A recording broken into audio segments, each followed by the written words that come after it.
बहन की शादी को 6 साल हो गए हैं। मैं कभी उसके घर नहीं गया। ईद शब रात कभी भी अब्बू या अम्मी जाते हैं। मेरी बीवी एक दिन मुझे कहने लगी, आपकी बहन जब भी आती है उसके बच्चे घर का हाल बिगाड़ कर रख देते हैं, खर्च डबल हो जाता है। और तुम्हारी माँ हमसे छुप छुपा कर कभी उसको साबुन की पेटी देती है, कभी कपड़े, कभी सर्फ के डब्बे, और कभी कभी तो चावल का थैला भर देती है। अपनी माँ को बोलो ये हमारा घर है, कोई खैरात सेंटर नहीं। मुझे बहुत गुस्सा आया। मैं मुश्किल से खर्च पूरा कर रहा हूँ और माँ सब कुछ बहन को दे देती है। बहन एक दिन घर आई हुई थी। उसके बेटे ने टीवी का रिमोट तोड़ दिया। मैं माँ से गुस्से में कह रहा था, माँ बहन को बोलो यहाँ ईद पे आया करे बस, और ये जो आप साबुन, सर्फ और चावल का थैला भर कर देती है ना, इसको बंद करें सब। माँ चुप रही, लेकिन बहन ने सारी बातें सुन ली थी। मेरी बहन कुछ ना बोली। 4 बज रहे थे। अपने बच्चों को तैयार किया और कहने लगी, भाई मुझे बस स्टॉप तक छोड़ाओ। मैंने झूठे मुंह कहा, रह लेती कुछ दिन, लेकिन वो मुस्कुराई, नहीं भाई, बच्चों की छुट्टियां खत्म होने वाली हैं। फिर जब हम दोनों भाइयों में जमीन का बंटवारा हो रहा था तो मैंने साफ इनकार किया। भाई, मैं अपनी जमीन से बहन को हिस्सा नहीं दूंगा। बहन सामने बैठी थी, वो खामोश थी, कुछ ना बोली। माँ ने कहा, बेटी का भी हक बनता है, लेकिन मैंने गाली देकर कहा, कुछ भी हो जाए मैं बहन को हिस्सा नहीं दूंगा। मेरी बीवी भी बहन को बुरा भला कहने लगी और वो बेचारी खामोश थी। बड़ा भाई अलहदा हो गया कुछ वक्त के बाद और मेरे बड़े बेटे को टीबी हो गई। मेरे पास उसका इलाज करवाने के लिए पैसे नहीं थे। मैं बहुत परेशान था।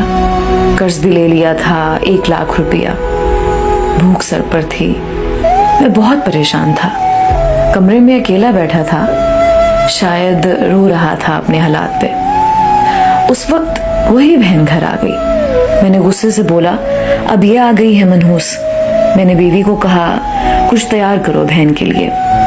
बीवी मेरे पास आई, कोई जरूरत नहीं गोश्त या बिरयानी पकाने की इसके लिए। फिर 1 घंटे बाद वो मेरे पास आई। भाई परेशान हो? बहन ने मेरे सर पे हाथ फेरा।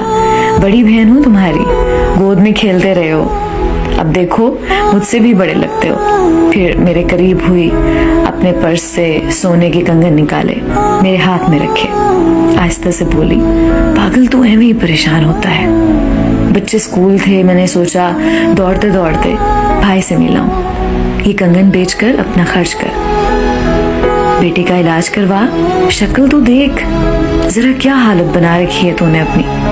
मैं खामोश था, बहन की तरफ देखे जा रहा था।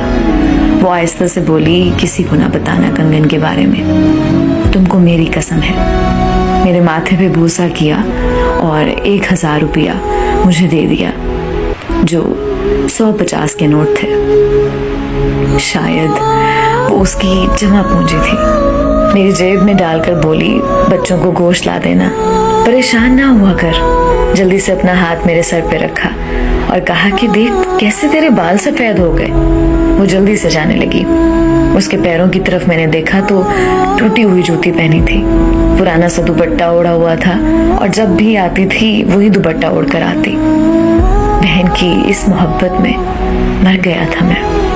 हम भाई कितने मतलब परस्त होते हैं, बहनों को पल भर में बेगाना कर देते हैं, और बहनें भाइयों का जरा सा दुख बर्दाश्त नहीं कर सकती। वो हाथ में कंगन पकड़े जोर जोर से रो रहा था। उसके साथ मेरी आंखें भी नम थीं। अपने घर में खुदा जाने कितने दुख सह रही होती हैं। कुछ लम्हे बहनों के पास बैठकर हाल चाल पूछ लिया करें।